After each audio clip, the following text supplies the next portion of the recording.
What is up, you all? It is your friend, your homie, Damian Howard, here with another Village Talks segment.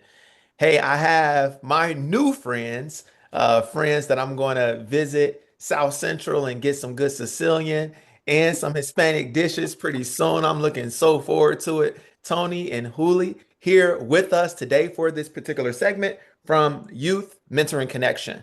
Hey, And Damon. hey, and it's been so fascinating just in conversation with the two of them to learn some of the unique nuances of how they go about mentoring, how they even do surfing on Sunday, how they prioritize community at the core of everything that they're about. And I know you all are going to be inspired and educated in an amazing way as Tony and Huli jump in here and introduce themselves. So, you all, the floor is yours. Please give us an introduction. I'll start. Yeah, of Beauty course you will. before expertise is what I say.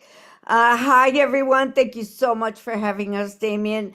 My name is Juliana Wells, better known as Juli. Thank you very much for that.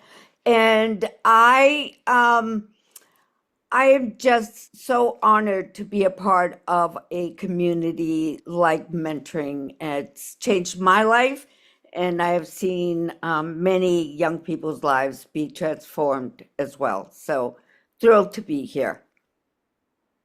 And I'm Tony Loray. I founded Youth Mentoring Connection 25 years ago,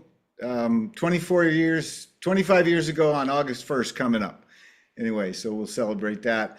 I was a businessman, started volunteering, and discovered that this is what I had to do with my life. So I sold my business, used most of that money to start Youth Mentoring Connection. And yeah, for 25 years, it's been a blessing to work with young people in South Central LA, to work with Huli, joined me day one. And it's over 8,000 mentoring relationships later. I wouldn't change a thing. Huli, I want to start with you because what I've come to learn in life is that oftentimes it's not about all of the nuances of curriculum and programming and all of the things. Many times, what helps us to have success in anything that we do is based on who we have around us, who our Mm. team members are. So it's the who more so than the what. So, what I come to understand very quickly with you all's kind of professional relationship is that very early on, there was something about what Tony was talking about, what he was articulating, the vision that he was casting that was not only attractive when he shared it, but obviously you've been around for 25 years, so it must still be quite compelling. Now, right now, Huli, I want you to kind of go back 25 years ago. Help us to know what was so compelling about that vision that you came on board and have decided to stick around. I'm so happy you asked this. So I came out to LA to be rich and famous. I'm rich in love, and I'm pretty famous in certain neighborhoods. So I got my wish come true. What Tony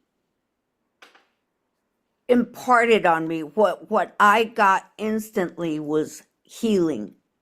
Mm, And that this man saw a way of doing this with young people and mentors, because our mentors will tell you they get more out of this than the kids. They don't. But um, is that there is a soul behind this organization. mhm. And Tony is knowledgeable but deeply caring. And I saw myself in these young people's lives, isolated with all kinds of trauma happening, and not wondering, but thinking this is what would have made my life that much better, that much less painful, if I get to heal young people as I'm healing myself. And that was all just that sense of community and hope. It was just hope, like, oh, okay, we're going to be okay. Because they're real, authentic, wonderful, quirky mentors that I love with all my heart. The quirkier, the better. But I Mhm. get to work with the best people in the world too. So Yeah. started there, never looked back. I'm like, oh, this is what I'm supposed to do. Got it. Yep. Hooli, when I was in my mastermind session, a space that a mentorship space for me that I've submitted to for the last 13 years, one of the things that our facilitator shared with us was this graphic. And he was basically saying, hey, regardless of what you all think your business is, it's one of these things. It better be one of these things if you're wanting your business to sustain. And the third thing was the one that resonated most with me, we're centered around you are in the business of saving people. You're in the business of helping people. I forget exactly how it was articulated, but it was that. So, Tony, my question to you is really centered around what I keep hearing you all are about. I asked Huli something earlier and she spoke about healing, and then you came back in and you doubled down on the fact that healing is such a central part of what you do. Tony, I want you to unpack that a little bit more. From day one, obviously, you were talking about healing. Healing uniquely shows up and manifests and what you all are doing. Why is that so important for you? And what do you all mean by that? Oh man. One of the first things that I realized after starting this work is that connection is medicine, and it's medicine for the things that wound our souls. And I've learned through this work, through my mentors, that the way that people heal is by being seen. We have a greeting that we use. I'm going to share it with you. It's a Zulu word, Sawubona, which means I see you. And our youth are watched a lot these days, but they're seldom seen. So we mean seeing them in a deep witnessing kind of way. And what we're looking for is the gift. Our model is called the gift-centered approach. It's, by the way, being adopted all over the world. Um, but what really then added the element of healing was we discovered that our gifts sit right next to our wounds. So, and our mission statement is we shine a light on the gifts and care for the wounds. So healing happens when a young person is seen and heard, not when they're given good advice. One of the first things that Huli teaches in her mentor training is you're not here to give advice. Kids get enough information. They don't need information. They need connection. They need to be seen. They need to be valued. And the best way to see them is to basically let them know you came into this world with a gift that's unique to you that the world needs to see. And usually that they don't know what the hell you're talking about when you share that, but they know something's different. Something is available here that they're not getting anywhere else. So either and or both of you all can answer this. I'll let you all decide who wants to jump in. But what I'm also hearing now as a unique aspect as far as how you all approach mentorship is that it seems like you all are doing some cultivation work, meaning as you all are first articulating, you all are unique. And, from my faith belief, we'll talk about being fearfully and wonderfully made. It's something to around that language that obviously you all are sharing with the mentors and the mentees. Now, once they start to embrace this mentality that, yes, I do have a unique gifting, how do you all then go about cultivating that gift, growing that and nurturing it for the young people through mentorship? So I would change cultivating to excavating. We go deep. We get down underneath the surface stuff. You start with the surface, but if you really want to heal, you got to get deeper than that. Um, and so, and that again, that goes back to the wounds. And when a youth starts to feel like a different conversation is available, and we know how to navigate that, then they feel safe enough to share what wounded them. And as soon as they share what wounded them, you follow with, okay, and you're still a pretty cool person and you're still putting one foot in front of the other. How'd you get through that? And as soon as they get into that conversation, the gift shows up. So the gift of resilience, the gift of imagination. One young man who was sexually abused Mm, as a youth, said he got through it by imagining it was a gang thing, by imagining the people doing it he made them into cartoon characters. mm, And he turned this into a whole comical show, mm. which was a weird thing to hear, but it Yeah. also let us know that he had this imagination. Now, guess what he's doing? He's a stand-up comic and an actor. Wow. Wow. Hooli, let me admit something, if you don't mind. Let's imagine, God forbid, I pray this never happens, that Damian Howard gets stabbed. If I get stabbed and I have a wound there, Hooli, and you start messing with my wound, do you know how much that's gonna hurt me? Like, I'm even getting emotional right now, like thinking about like leave me alone. And I know you're coming with a solution, with medical intervention, with care and concern, with love, but it still hurts. So as you all are, you talking about going deep, that excavation, like what is that's like I'm digging for gold. Like that's the level of depth, like we're going down, right? Yes. When you're doing that, you're exposing parts of humans, parts of these young people that they've hidden for years, that they don't want unearthed because it's going to bring about tears. And sometimes these are probably like the sloppy, nasty tears. So I just wonder how you navigate that because Hooli, like the fact of the matter is when you start doing that deep work and messing with people's wounds, sometimes they respond in ways from that place of hurt that's like, I'm about to hurt you, right? And it might be physical, it might be with their words. Bitch, get out. You know what I'm saying? That type of stuff. So when your care and concern is received with vitriol, is received with an attempt to hurt you because they're not ready to do the deep work, how do you respond to that, Huli? I do the one thing that I've seen work every single time, and that's love. It's Mm, just love. mm, And we don't walk away from the pain. We we go through the pain with our young people. mm, So we're not trying to fix a kid, we're not trying to make them better, you know, any of these modalities that people usually use to describe a young people doing well. For us, um, quick example, last night we had a session. This young girl was dropped for like a few weeks, came back mm, yesterday and told us that she had gone through a severe depression mm.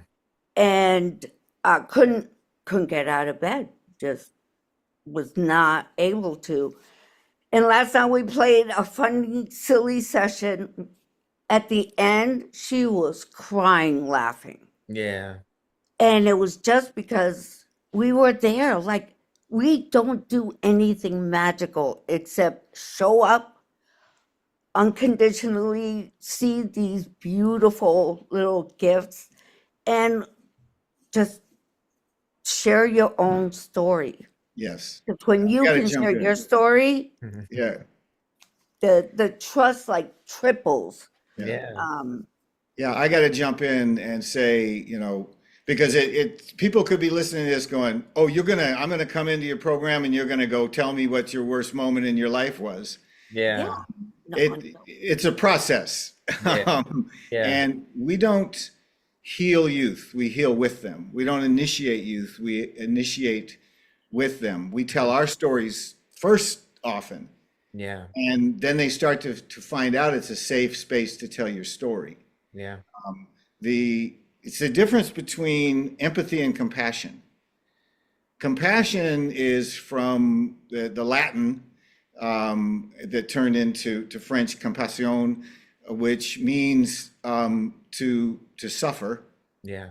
but calm in front of something means to do it with. So compassion isn't sympathy or empathy. It's not me going, "You poor kid, tell me about your problems." I have to know that I'm in my own initiation. I'm walking through my own wounds, and I got to be willing to share mine in order for them to feel safe in sharing theirs. Mm. So the process, and they're not going to do it until they're ready, until they feel safe. So we're not like re-traumatizing people by saying, forcing them to tell the worst thing that happened in their life. But when they see it start to happen, then this effect, domino effect takes place, and one person shares, and another one goes, "Oh, that's me too," and they shared, and they got something out of it, and so they jump on board, and we're doing it together. The name of this segment, you all, in this podcast is Village Talks. I want both of you all to speak to an example, and let me give a caveat or clarification here. I'm asking you all about your story because I see how important that storytelling and that walking alongside young people is for you all. It's a sense of I'm not just here asking you to kind of go there with me without showing you and Mm-hmm. personifying that I'm willing Mm-hmm. to go there with you as well as it pertains to sharing my live narrative. So I Mm-hmm. want y'all to invite us into some of that, but I want to ask it in a unique way, considering that this is Village Talks. So, who has been a part of your village to show up and help you in the way that you're helping these kids? And maybe, Tony, as you were growing your business prior to this work, and or as you shifted from your business, you had to tap into a village yourself. Huli, maybe there's a part of your live narrative that you might want to say, and then invite, by the way of your storytelling, invite us into that moment to help us to understand who you were able to trust in, who you were able to kind of come alongside to kind of navigate whatever it is you had to navigate. Whoever wants to go first, jump in there, please. I'm gonna go first. Um, so I was born in Bogota, Colombia, to an uh, Irish mother and a Colombian father, which already just I'm lost already because wow.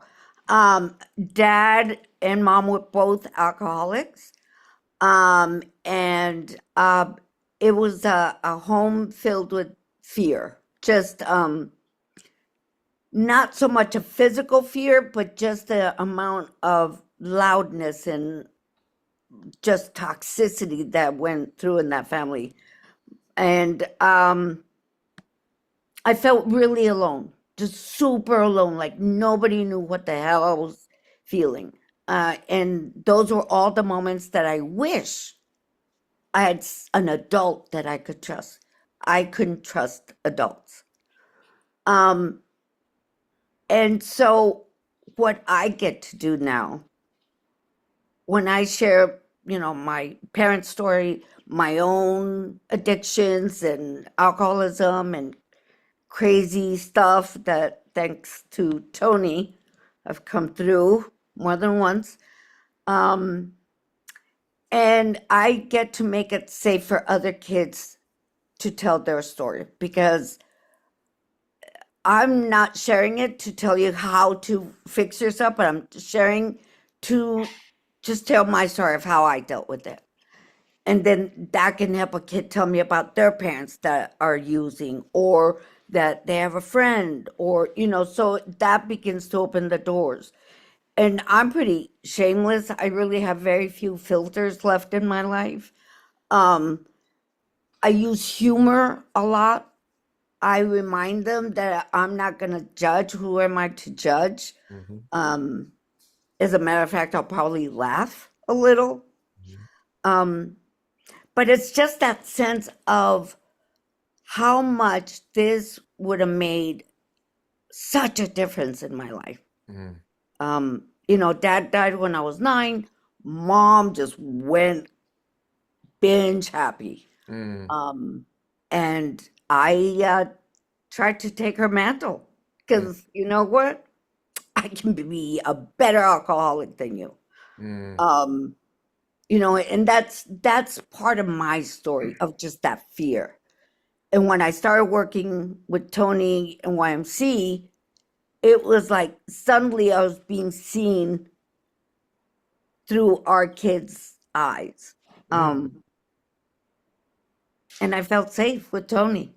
So, Huli, earlier, Tony, one of you all referenced the fact that the mentors sometimes even get more out of this than the young people.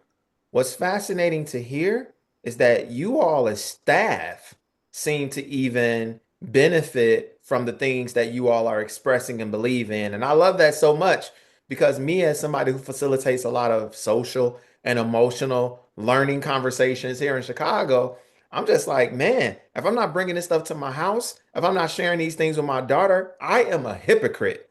So I just love once more the personification of how you all live into your values and your virtues. Tony, jump in there. Well, one of our, just on what you're saying, one of our written values is don't leave your problems at home. Mm, I'm constantly saying to my team, we can be no better for the youth than we are for each other. mm, And then they feel it. They walk in the door and they see the relationship between staff members, and you know, even if they don't hear or see anything, you feel it. It lives in the walls. yeah. So, and for me, I had a difficult childhood. Had 7 siblings, Mm, and pretty much had to do most of the raising of them myself, and didn't get a lot of guidance. mm, And so, as I got into this work, up until that point, it was like I had this feeling I was on my own. mm. And then once I started doing this work, I found out really fast I didn't know shit. I needed help. Yeah.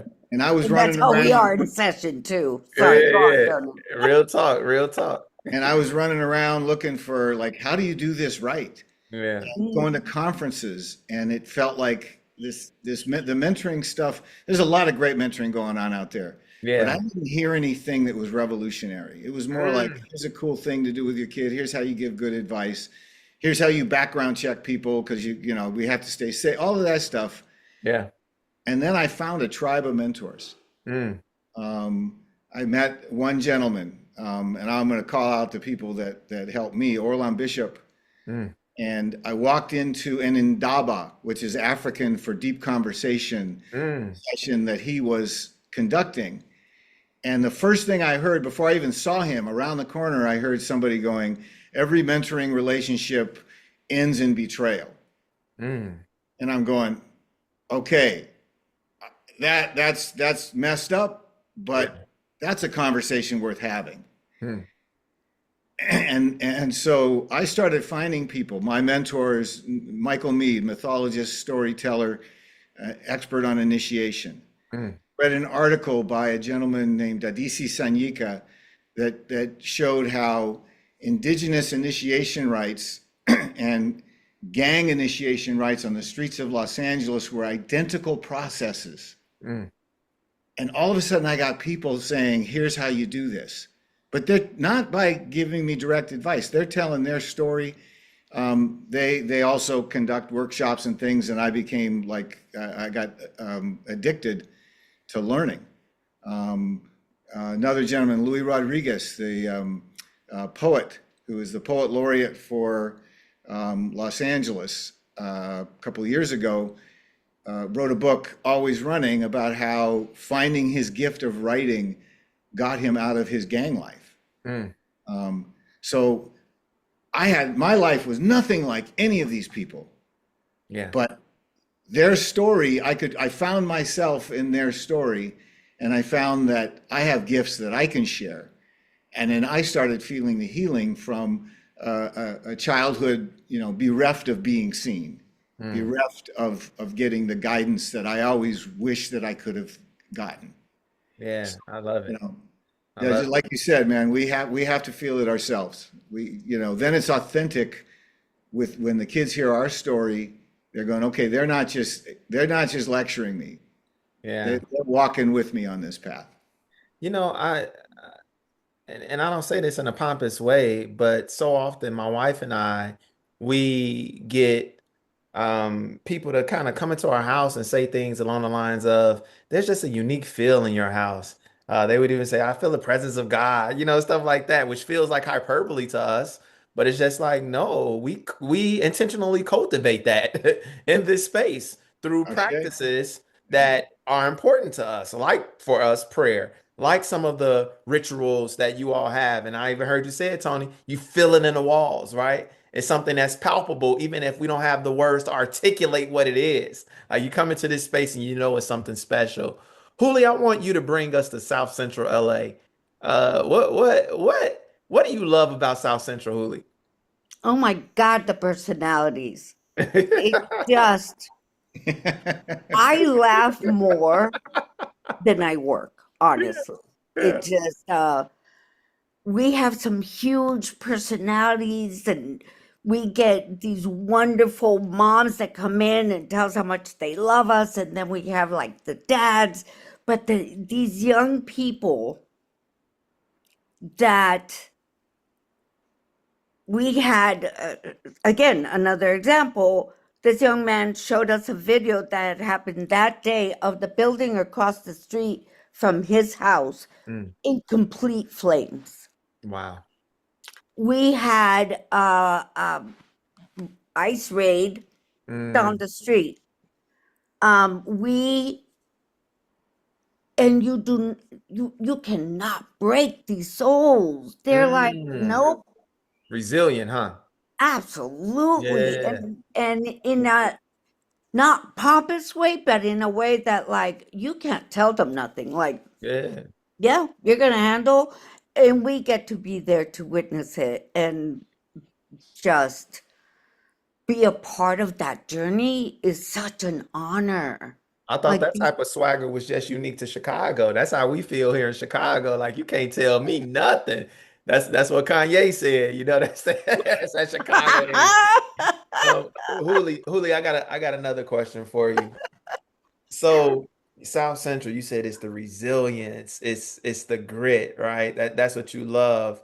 Um, yeah. So Huli, if you had a magic wand and you could use that magic wand to make a positive impact upon any aspect of your work, conditions that you see in your local environment, what would you use that wand for?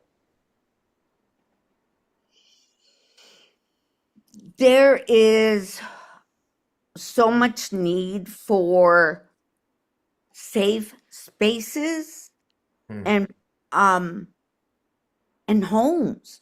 It mhm.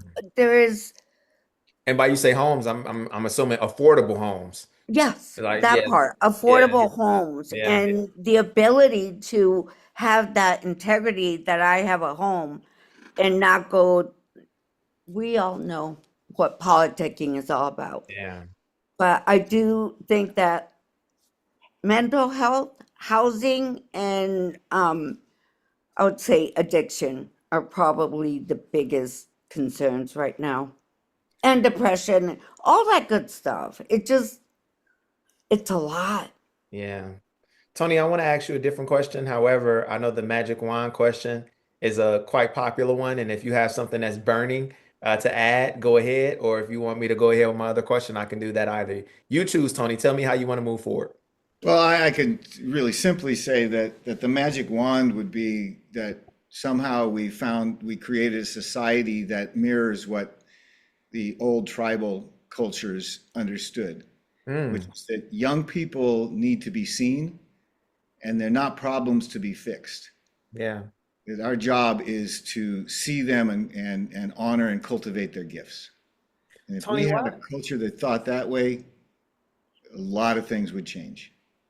Coach, that thought what way? Repeat again. I was going to jump in there. I didn't know you were done. Yeah, that saw that individuals need to be cared for Yeah. and need to have their gifts. And I'm talking about not just kids in South Central. Yeah. I'm talking about the people who are running things and screwing it up. Mm, If when they were young, they were honored for their gifts yeah, for sure. and they got the message that you have a deep sacred purpose that you were born to bring into the world, Hmm. and weren't brought up in this competitive, leveraged capitalist Yeah. systemic everything Yeah. system. Man, what a wonderful world it could be. And I like Tony, to dream. Tony, why is it so important for you to tap into other practices, Like for instance, Mm. you talked about like the indigenous practice Yeah, that you all do every time that you all meet. You were even talking about, I think it was Indaba. I might be saying it wrong, which that's seems it. Yeah, yeah, it'd be a practice that comes out of some African culture. I didn't catch all of it, but it's that seems to just kind of be a big part of what you're about to kind of tap into not just necessarily different ethnicities, but different ethnic stories and yeah. ethnic practices that were kind of indigenous to different people groups. Why is that important to you? I stumbled onto that, Mm, and um, the we just tried some things yeah. that came to us, and we started discovering that all of this is archetypal. Mm, Um, mm, and we found and it crosses cultures too. mm, But when we start bringing back some of these old traditions, something in the bones of the youth that we work with understands what's going on and they tap into it. mm, And what we find is that the old cultures, the indigenous practices, basically are based on witnessing nature, mm, understanding that we are nature. mm, We do a Native American medicine wheel that I was taught by two Ojibwe medicine women mm. on how to do it. Um, and all it is following the path of the sun around the earth, which we know it's the other way around, but that's our perception, right? Mm, Um, and the seasons. And then you match those things to the process of becoming a human being. mm, And you find that if we don't know how to help a young person, one of the things I'll say is, well, where are they on the medicine wheel? mm. And the wheel tells you what's next. These patterns exist in nature, and our growth and our healing exists in nature. So, Interesting. so we take them out to nature. We go surfing. We Yeah. take them to the mountains for rites of passage work. Mm, We do the medicine wheel in our programs, and we go out into the courtyard at our office, and we actually built a wheel there, a medicine wheel there. yeah. Um, so why? Because it works. And it And has worked. That's what you're saying. Like, yeah, yeah, and I think centuries ago. yeah, and I think Yeah. if we have I think our biggest contribution to the work Yeah. is we've figured out how to make these old practices accessible Yeah. to modern youth. Yeah. And the way you make it accessible is just to your point. It's not like we have to teach you how to enact the practice. It's like we're going to introduce you to something, but then we need you all to tell us how to modernize it. Like what language do we need to bring to this conversation? And when we give youth the agency and like help them to amplify their own voice, they help us to know like how to modernize all of this stuff. So yeah, I see the beauty and the value and how it is that you all are showing up for sure. Yeah, you're Tony, singing our song. yeah, absolutely. Tony, I want to give you the final word, but before I give you that opportunity, Tony, Hooli, you told me earlier that it is about a 70-30 split. I think the way you articulated it, correct me if I'm wrong, Hispanic to black, Mhm. brown, black youth. Um, I know sometimes, and I hope this isn't the case, but sometimes it is the case that some of the language differences, cultural differences between black and brown create some friction. So I wonder, are y'all experiencing that any? And if so, how do y'all combat that? It's really interesting because it doesn't really feel like it's even a thing when you're in a place in YMC Mm, because these kids get along great. There's mm. no tension, there's no like um, you know, rivalry between gangs. If they are, they keep it outside. That's beautiful. When they are with us, they know that they're safe, that they don't have to put on any airs, that they don't have to be anything but who you are and how you are today. Mm, Um, and yeah, there's the tension has not changed, unfortunately, but we're in a better place to be able to have an impact. We just got to building 2 or 3 years ago, and so we're still immersing ourselves in the culture. But we got a rep now. Now people are like, oh, we know who you are. Yep. And so they're beginning to come in, and they're beginning to like um just drop the thug for a second. You're Yeah, fine, baby. You're fine. You yeah, got You get a hug too. Come yeah, here. That's when my you know somebody's story, yeah, it's so much harder to hate. yeah. Wow. Wow. And Tony, I would imagine, and Huli, y'all are at a point where maybe you all have seen generations. And you talk about knowing somebody's story, like, come on, for real. I know your mama. Stop playing with me. So, I love Tony, it when they do that. They yeah, lie to their moms about being with us. It's like, yeah, how do you right, think that's going to work out? right. That's not going to end up well for you. You know Right. she was in the program too. Stop playing with me. I So do have Tony, a couple of those. Tony, I want you to kind of give us any concluding thoughts that you might have.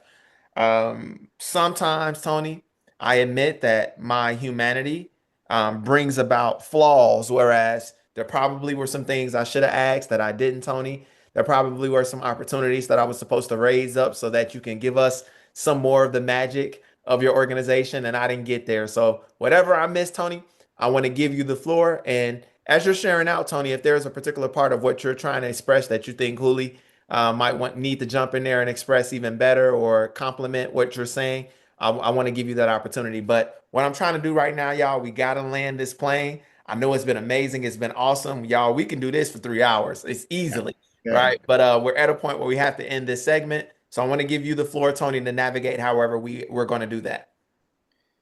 Wow. I'm not going to say that we missed anything in this because I think it's just like you said, when people walk into your house, they can feel it. If people can't feel what we've been saying, this conversation with you Yeah. and my amazing partner, Huli, then, I don't know what I would add to that. But what I will add is we're living in some really, really treacherous times. Mm, And we're navigating a culture that's literally trying to kill people, and they're trying to kill the people that we love. mm, And there's in my lifetime, I don't know a more important time for us to be around. mm, And people feel helpless right now. People feel isolated. mm, The best solution to that is to step in and help someone else. mm, And the obligation of a community. We've had this fiction in our culture for a while that it's all about the family. The family exists in a community. And what about the family that's not taking care of their kids? They're all our kids. They're all our youth. And if you want to feel better about the world right now, be a mentor. mm. I know you got people all over the world, so this isn't just recruiting for YMC, Yeah. but and people that people need connection. One of the things that was really interesting, I started learning really quickly, is a lot of our mentors are people that were new to LA when they started mentoring, and they wanted to be a part of something. Hmm. If you want to feel better about the world right now, do this. Become a mentor. And we say become a mentor and you'll change 2 lives. Mm. I'll leave it with that. That's the heart of it. And I saw Huli, you did the mic drop. We're good, I do Huli. all things. I do Uh, this, I do okay. that, I drop. I It's love it. everywhere. I Six, think seven. 6, 7. I still don't know what that means, and we're not gonna get into that either. So we're gonna leave that one alone. Um, Listen, Tony said it best. I cannot say it any better. If y'all didn't feel, if you don't have a visceral feeling that you experienced as you were watching this segment, we're not gonna say something wrong with you, but we just don't understand it. We don't get it because this thing was so power packed with inspiration and education for those of us on the front lines trying to do this work. So salute to you, Tony and Huli. It was such a pleasure meeting you all. And this was another iteration and version of Village Talks. Thank you all so much for being here and for joining us. Thank you, Damien. Thank you, Absolutely. Damien. This Absolutely.